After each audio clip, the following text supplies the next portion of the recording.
Hi folks, Alex Klingelhoeffer here with Exencial Wealth Advisors. It's 7:08 here in the middle part of the country on Friday. Happy Friday to you. April 16th, 2021. Here's your morning jog around the economic headlines of the world. U.S. and President Biden yesterday approved sanctions on Russia for malign actions resulting from the election in 2020. Primarily, the most important one of those is now U.S. banks can't buy Russian ruble-denominated debt in the primary market.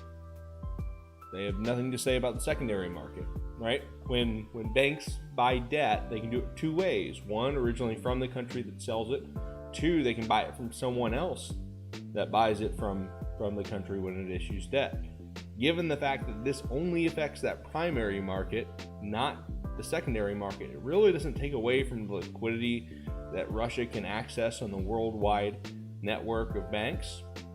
As if a U.S. bank wants Russian debt, they can just buy it from someone else, right? So it does have a small impact on the primary dealings, not a huge effect on the total addressable market for that country's debt. It'd be interesting to see if this escalates a little bit, right? Of course, a little saber rattling from Biden. It's proved to be pretty aggressive on foreign policy, but hey, it really this sanction not a huge deal for Russia, given they can just sell the debt to somebody else who sells it on. A lot of vaccine doses are going unused in certain states, right? Nearly 30% in some states here along the southern portion of the country. Here's a map from Bloomberg that I want to show you here, and if you look at it, it's sort of in that Mississippi, Alabama, Arkansas, Tennessee region, right? SEC country. I'm an SEC grad. We just have doses piling up. Now, those are more rural states. It's harder to get large amounts of vaccine to the population because there's driving distances and so on and so forth. But vaccine appointments really aren't being used. Perhaps we will see a shift in the policy to get vaccines to states that are using their vaccines to get the entire country's population vaccinated. It'll be interesting to see if that trend continues and if policy changes to get vaccine to where folks are actually using it, regardless of whether or not it is needed. India, they are going to need some additional vaccine themselves. We've talked about their cases are skyrocketing. They're running out of raw materials. They're sort of flatlining in the amount of vaccinations they can actually make.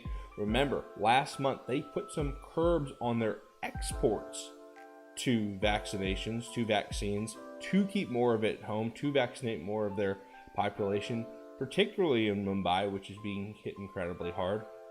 If India closes down, that's going to have dramatic effects on the world economy, dramatic effects on raw materials, especially oil, which is now above $67 today on additional demand hopes in the U.S. We had a great employment number yesterday.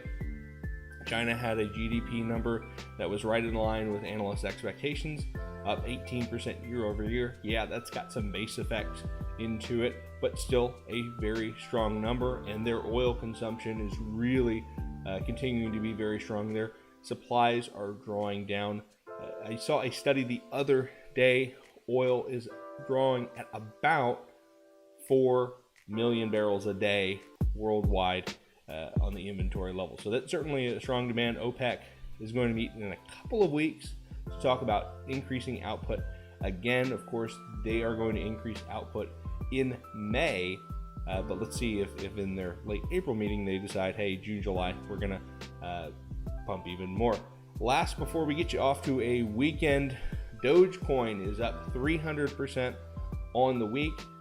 Here's an interesting fact. If that was to happen for another 5 or 6 trading days based upon yesterday's trading price, it would be the most valuable asset on earth.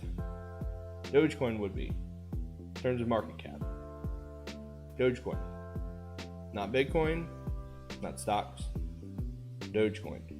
And as the headline says, it's stoking fears of a cryptocurrency bubble, because if it was only up 150%, that would be just fine. If you want some additional information throughout the day, feel free to follow me on Twitter. It's OKCCFACFP. Until then, hope you have a great weekend. I'm out.